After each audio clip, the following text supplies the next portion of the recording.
బతుకమ్మ వేడుకల్లో పాల్గొనడానికి చార్మినార్ దగ్గర బీజేవై మహిళా మోర్చా బీజేపీ మహిళా మోర్చా ఆధ్వర్యంలో బతుకమ్మ వేడుక జరుగుతుంది. దీనికి పాల్గొనడానికి పుష్ప గారు వచ్చారు అన్నట్టు తెలుస్తున్నాం. మేడం, మీరు ఇప్పుడు బతుకమ్మ వేడుకలో తెలంగాణలో పాల్గొంటున్నారు, ఏ విధంగా అనిపిస్తుంది?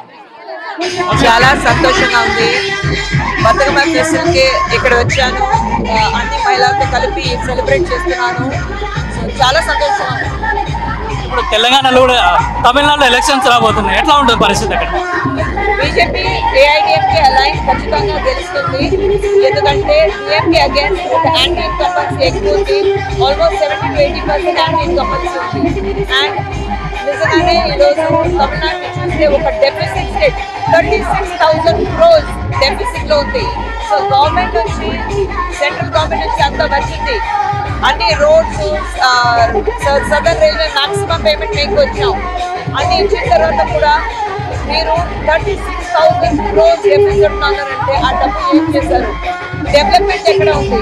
సో డెఫినెట్ గా ఒక పెద్ద యాంటీ ఇన్కంబెన్సీ ఉంది. And next year BJP AIADMK aligns hero Vijay కూడా ఒక పార్టీ పెట్టారు, ఆ పార్టీ ప్రభావం ఏమైనా చూపిస్తా అనుకుంటున్నారు? విజయ్ పార్టీ పెట్టారు కదా, హీరో విజయ్, అది ప్రభావం ఎట్లా ఉండబోతుంది? ఆయన ఎప్పుడే వచ్చారు కదా, టైం పడుతుంది, క్రౌడ్ వస్తుంది. ఆయనకి యాక్టర్ విజయ్ చూడడానికి క్రౌడ్ వస్తుంది, కానీ అంత క్రౌడ్ ఓట్ గా మారిపోతుందని మనకి తెలీదు. అది ఓ పాత్ర డౌట్ గా ఉంది. సో చూద్దాం, ఎలక్షన్ నెక్స్ట్ ఇయర్ ఉంది, చూద్దాం. అంటే చాలా మంది యూత్ కూడా విజయ్ వైపు ఉన్నట్టుగా తెలుస్తుంది, యూత్ మొత్తం విజయ్ వైపు ఉన్నట్టుగా తెలుస్తుంది. మరి ఎట్లాంటి పరిస్థితుల్లో విజయ్ ఒక పెద్ద హీరో, తమిళనాడులో ఒక అబ్సల్యూట్లీ పెద్ద హీరో అయితే అది విజయ్ గారు.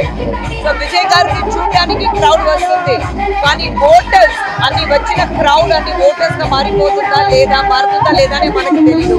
అప్పుడు చూడాలి. అదే అన్ని పెద్ద హీరో ఎవరైనా గెలిస్తే ఒక పెద్ద క్రౌడ్ వస్తుంది, కానీ ఆ క్రౌడ్ ఓటర్స్ వాళ్ళు ఉన్నారా అది మాత్రం మీకు నెక్స్ట్ ఇయర్ తెలుస్తుంది.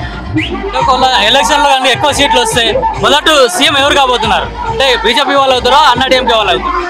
అది ఇప్పుడు చెప్పడానికి కుదరదు, ఢిల్లీ నుంచి వాళ్ళు చెప్తారు. Okay, thank you.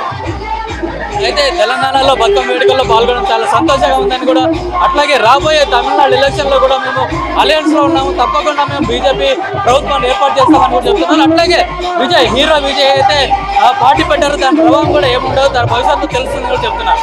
Cameraman కిరణ్తో Kiran Kumar, పల్లె టీవీ, చార్మినార్ నుంచి.